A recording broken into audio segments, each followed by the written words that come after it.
আমাদের পূর্ব মেদিনীপুর জেলায় পক্ষ থেকে আমাদের বিগত 7 দিন ধরে ব্যাপক তল্লাশি অভিযান চলছে এবং যে সমস্ত নিষিদ্ধ শব্দবাজি বলতে গ্রিন ফায়ার ক্র্যাকার্স যেগুলো নয়, সেই গ্রিন ফায়ার ক্র্যাকার্স যেগুলো নয় তাদের বিরুদ্ধে আমাদের অভিযান চলছে এবং বিগত 7 দিনে আমাদের 4টি কেস হয়েছে এবং 9 জন অ্যারেস্ট হয়েছে এবং 1 টনের উপরও বেশি বাজি আমরা সিজ করেছি।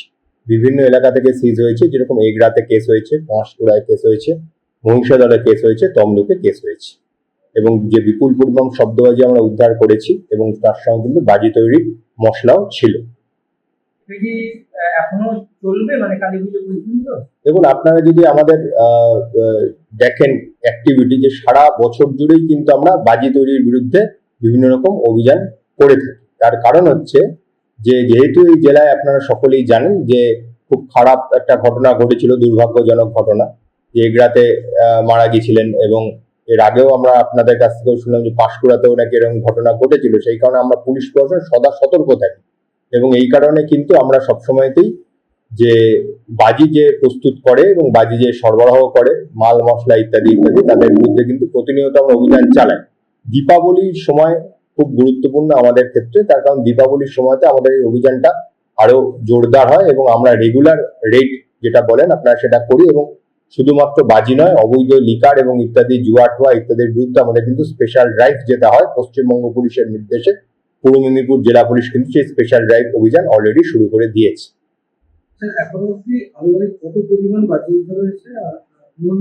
হ্যাঁ, মূল্যটার বিষয়টা তো আমরা নির্ধারণ করতে পারি না। ঘটনা হচ্ছে যে বাজি বিগত 7 দিনের আমি হিসাব বলতে পারি, বিগত 7 দিনে 1 টনেরও বেশি বাজি সিজ হয়েছে। বাজি হচ্ছে এবং এই কালী পুজো উপলক্ষে শব্দদানবের বাড়ছে, তো সেক্ষেত্রে জেলা পুলিশের কি ব্যবস্থা নিচ্ছে? জেলা পুলিশ আমাদের যে ইলিগাল বাজি আছে আপনারা জানেন তার বিরুদ্ধে ক্রমাগত অভিযান চলছে এবং কয়েক হাজার কেজি বাজি আমাদের গত 10 দিন বা 12 দিনে উদ্ধার হয়েছে। তার ডিটেলস আপনাদের অ্যাডিশনাল এসপি হেডকোয়ার্টার আছেন, উনি দিয়ে দেবেন।